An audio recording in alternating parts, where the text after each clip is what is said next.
What's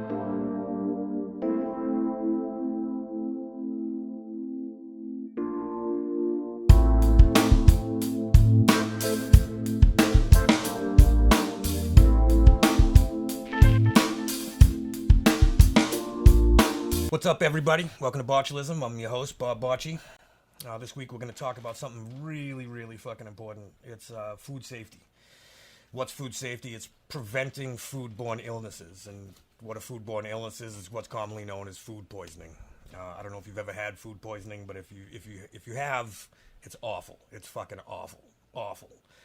Diarrhea, vomiting, there's a bunch of stuff that comes along with it, and we're going to talk about all that shit. So let's start off with food. What is a foodborne illness? Foodborne illness is as plain as it can get. It's an illness that you get from eating spoiled food, basically. It's the basic way to explain it. You ate bad food, or it was cross-contaminated, or, someone did something wrong in the storing process or the cooking process, and in turn made the food bad to eat. You ate it, now you're sick. So that's the basic definition of a foodborne illness. And there are a lot of common foodborne illnesses. I'm sure everyone's heard of salmonella. Everyone knows about salmonella, norovirus, shigellosis. Those are some of the basic ones. And they all have different symptoms, gestation times. We're going to go a little bit into that. How do you know that you have a foodborne illness and not just a stomach bug or something? So let's say you go out and you eat something and it's bad. We're going to talk first about the gestation times. And gestation is how long it takes for a foodborne illness to kick in. So if someone says to you, they come back from lunch and they don't feel good, they're like, oh, I think I just got food poisoning. That's impossible. Nothing has instantaneous gestation. It takes a while for the spoiled cells in the food to interact with your system. It's just never immediate. No one immediately has food poisoning. So I don't know if you've ever worked with someone, they come back from lunch and they don't feel good and they're like, oh, whatever I just ate gave me food poisoning. That's absolute bullshit. Most gestation times are 12 to 24 hours. That's somewhere within that reach, and that's all of them. You're never going to get instantaneous food poisoning.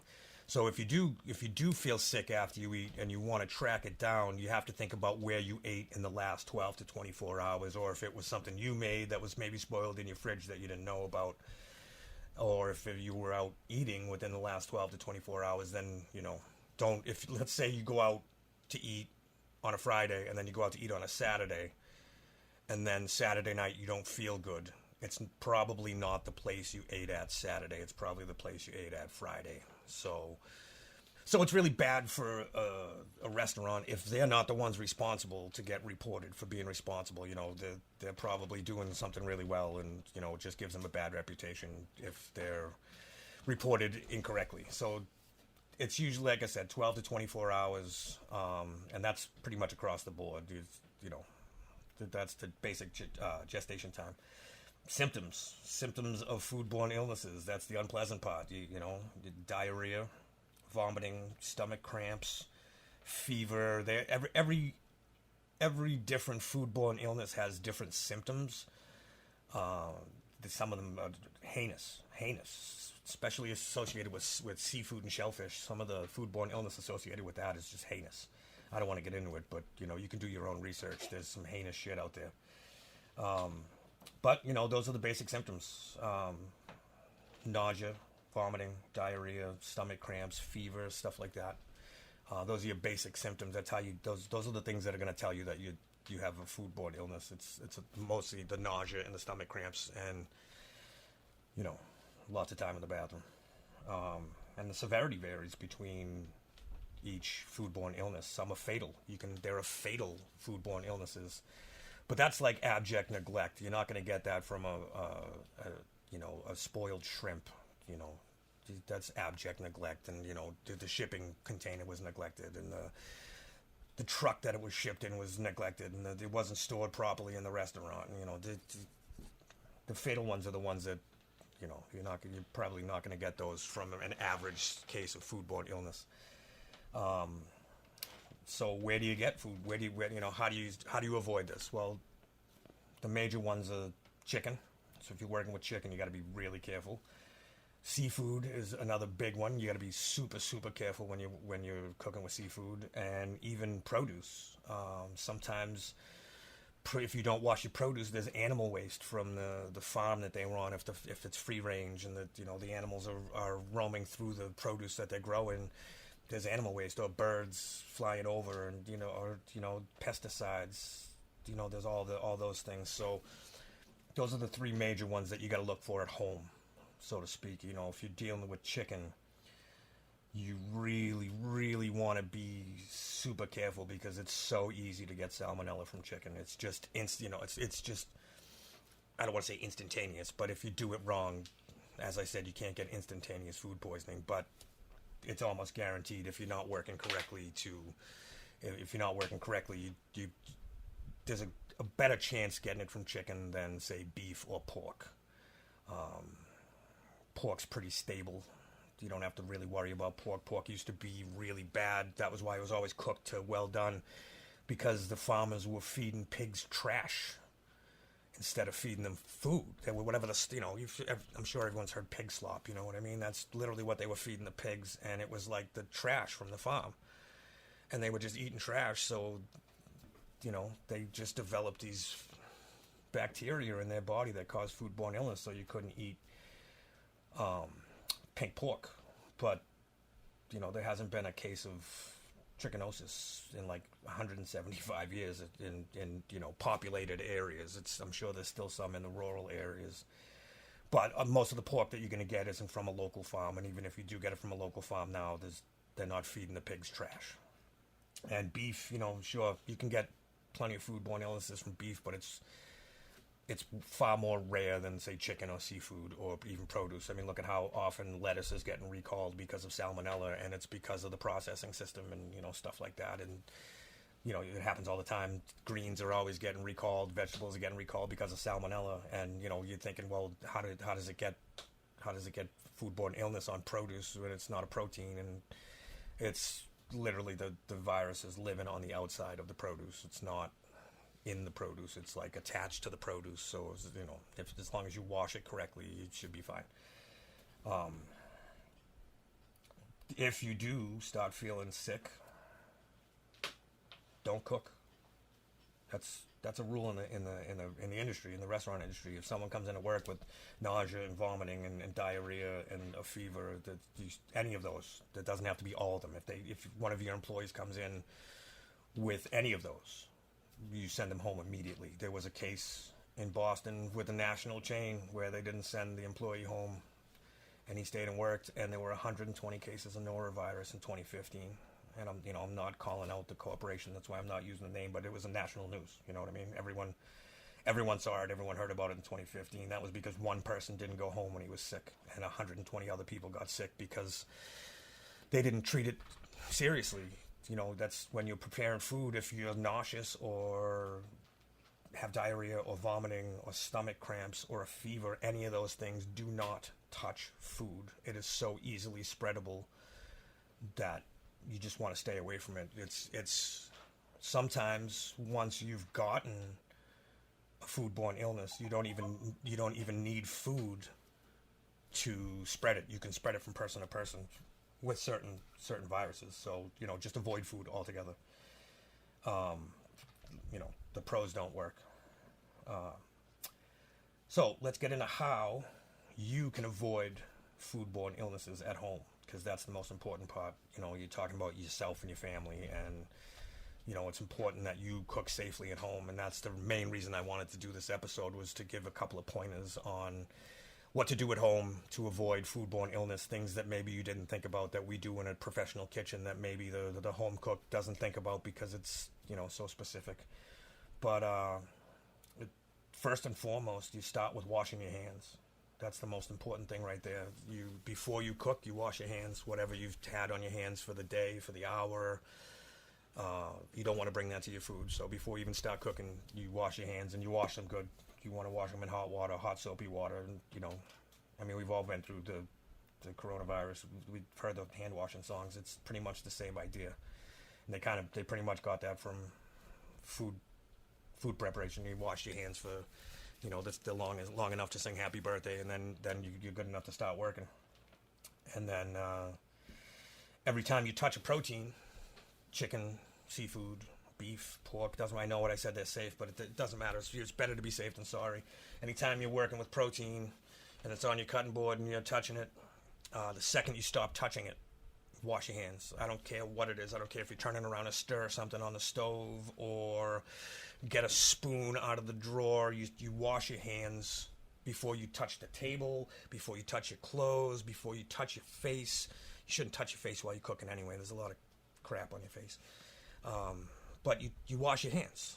You go and you wash your hands before you come back to touch anything, because you've touched protein and there's bacteria on that protein. If you open a drawer, now the bacteria is on the drawer handle. If you touch the fridge to go get something that maybe you forgot to put out to prep, now the fridge door handle has bacteria on it, and every time you touch it, you're putting that bacteria back on your hands. So you wash your hands in between every time you touch protein.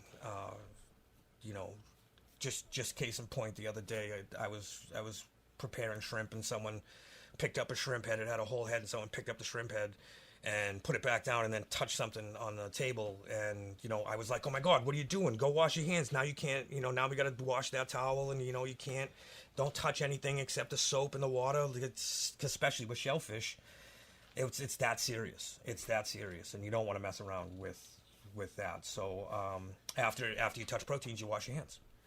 And especially chicken and seafood, they're just so dangerous. You can't screw around. You do it every time.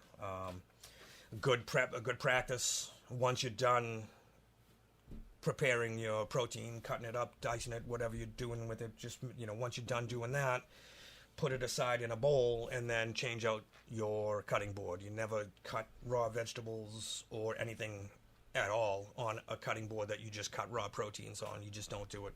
So if you only have one cutting board, you need another one.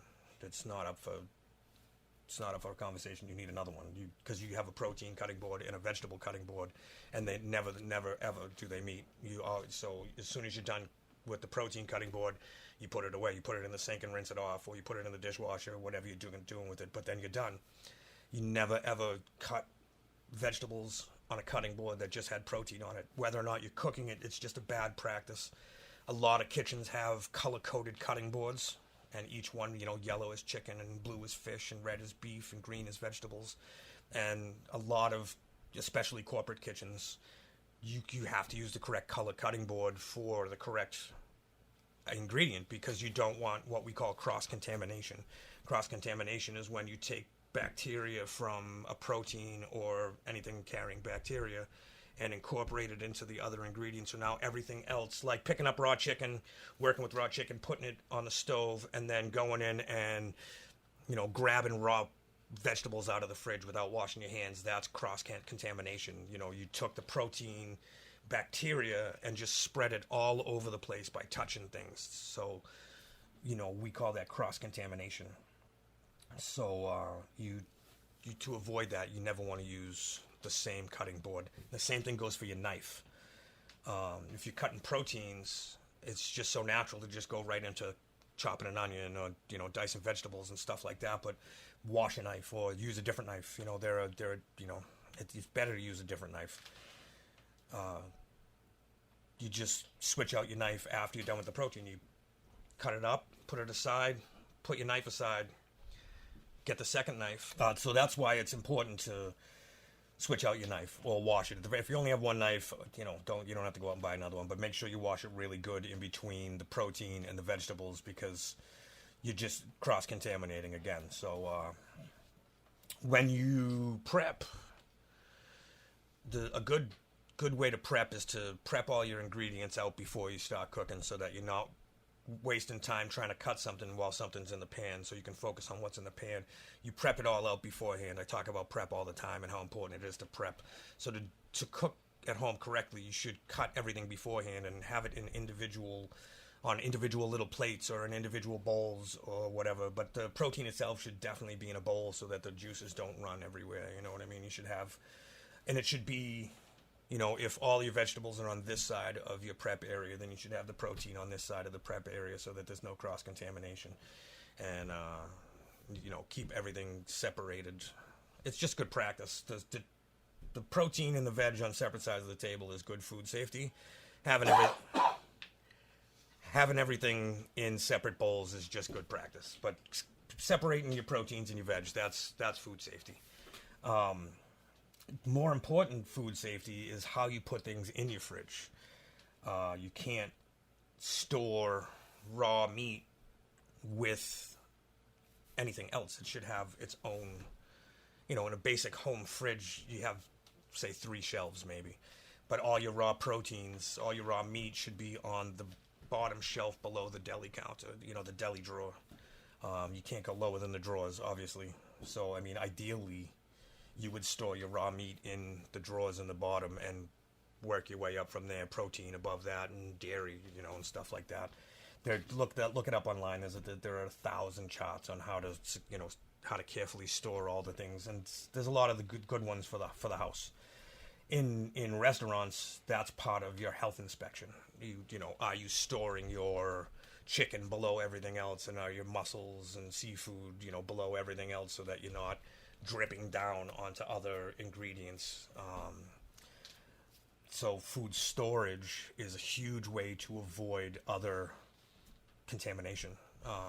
Making sure that all your raw meats are on the bottom is the most important part, that they can't drip into anything. And a good thing to do is to have something like a cookie sheet or something under your raw ingredients if they're going to be in the fridge more than a day. It's just better practice to put them on like a little cookie sheet or something like that, just so if they do drip, they're not dripping onto your shelf and then sitting there, they're dripping into the pan, which you can then take out and wash far easier than you can wash a drawer in a fridge. You just take the pan out, switch it out for another clean one, or wash it. That's what we do in the restaurant business. We put them on sheet trays, giant sheet trays, everything. Produce, chicken, seafood, everything gets a tray under it so it's not dripping onto the floor in a walk-in.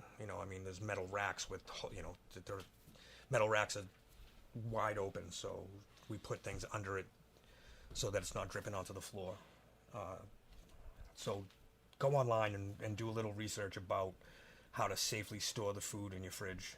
It's so important. We, in the restaurant business, by law, have to be food safety certified, and it's through a program called ServSafe. This is the ServSafe certification. This is actually mine. It's like a 300-page book and a class and a certification test, and it's a strenuous, serious system. It's mandatory by law. It's renewed every 5 years. It's not a one-time thing because the laws change and the research changes and what we know about food changes. So every 5 years you have to go and get recertified for ServSafe. And when you are going into a restaurant, this should be on display. Anywhere, but mostly right next to the kitchen. You'll see a cork board or something with all their certifications, and this is one of the certifications that they have to have. It's displayed right next to their common vittler's license, which they need to serve food. But if you go into a place that you see their little board of certifications and you don't see this, run, because they know nothing about sanitation and cross-contamination, and they're not doing safe practices. It's not guaranteed that they're not doing safe practices, but chances are the management's not really running it the way they should because they're not ServSafe certified. It's by law they're supposed to be. So if you go in somewhere and you don't see that, don't stay, don't eat, don't eat, don't do it. It's not worth it. It's just not worth it. Always. If you don't see it, maybe don't run. Maybe ask if they have one. If you really want to eat there, if that's your mission, then ask if they have a ServSafe certification. And if they don't, you're literally taking it into your own hands at that point. What's up, kid? Do you love your hometown and want to represent it to the fullest? Of course you do, bud. Whether you're going to the spa, running the dunks, or driving down the Cape for the weekend, Boston Bread is the perfect gear to keep you looking wicked fresh, dude. Go to bostonbread.com right now and enter offer code Botchilism to get 10% off your first order. That's Botchilism for 10% off. And remember the motto, guy. Boston born, Boston bred, and when we die, we'll be Boston dead. So, something else that's important for food safety is this isn't foodborne illness. This is a little different. This is food allergies are a big part of food awareness, I guess. Still food safety. It's, technically falls under the realm of food safety. But, I'm not sure how much you encounter food allergies cooking in your house, but if you do, you know how serious it is, first of all, and how important it is to pay attention to what you do. And this comes into things like cross-contamination and stuff like that too, because you can cross-contaminate something that isn't foodborne illness, but you can, if you have shrimp in your fridge and you have chicken in your fridge and there's someone who has a seafood allergy coming to your house, or specifically an iodine allergy, it's even worse. If there's any cross-contamination at all, you're putting someone in danger, and that's serious danger. Food allergies can be fatal, far more than foodborne illnesses. If you go into a restaurant, to go with what I was just saying about Serve Safe, if you go into a restaurant and then they don't have this, it's also important. You have to be certified on allergen awareness too. How to safely store things in a way that there's no cross-contamination. How to safely cook things so that there's no cross-contamination. I ran an Asian restaurant where we had separate woks for shrimp allergies. We had separate woks for gluten allergies. We had separate woks for peanut allergies. We had a whole separate cutting board system. When any time that an allergy came into the kitchen, we literally stopped everything and cleaned the kitchen to make sure that we could prepare this dish without any cross-contamination, because allergies are so serious. Some people with peanut allergies can't even be in a room with peanuts. It's that bad. They can't breathe. I was in culinary school with someone with a peanut allergy, and they didn't realize that there was a whole box of peanuts open, and they walked in, and within 10 minutes they couldn't breathe, and they had to go home for the day. It's that serious. So my mother had iodine allergies, so she was allergic to shellfish, basically all shellfish. And she was in the hospital a bunch of times for it, because she didn't know that something had shrimp in it, or she didn't know. So when you're going out to dinner, always let them. I know every menu says please notify servers of any allergies, but that's for a reason, because they want to shut down everything so that they can prepare it the safest way possible. And a lot of kitchens will shut down the whole kitchen and scrub it and replace everything fresh, so that there's no trace of shrimp or whatever you're allergic to. A lot of food allergies are easier to deal with at home, because you don't have to do all that. You just, so-and-so has a gluten allergy. Let's get rid of all the gluten and we'll work around it, and we'll find new ways to incorporate things. And that's, I deal with a gluten allergy. My wife has a gluten allergy, and I learned how to cook the same way I cook now, with gluten-free ingredients. You know what I mean? So you adapt. If someone has a seafood allergy, you obviously don't buy seafood, or if you do buy seafood, you keep it stored safely or in a secondary refrigeration location if you have it. But you keep it stored separately and wrapped, and it never touches anything else. And that's something that's mandatory if you're going to cook at home and you have allergies in the house, or someone's coming over with allergies. You do your best to make sure that you're not cross-contaminating anything. And that's about it for today. So join us again next time. And all right, follow us on all the social media platforms. We got TikTok, we got Instagram, Botchilism, Botchilism. And if you have stories, if you were in the restaurant business and you want to share some stories with us, please email us. We'll read them on the air, or you can come on the show, maybe tell it yourself. It's botchilismpodcast@gmail.com.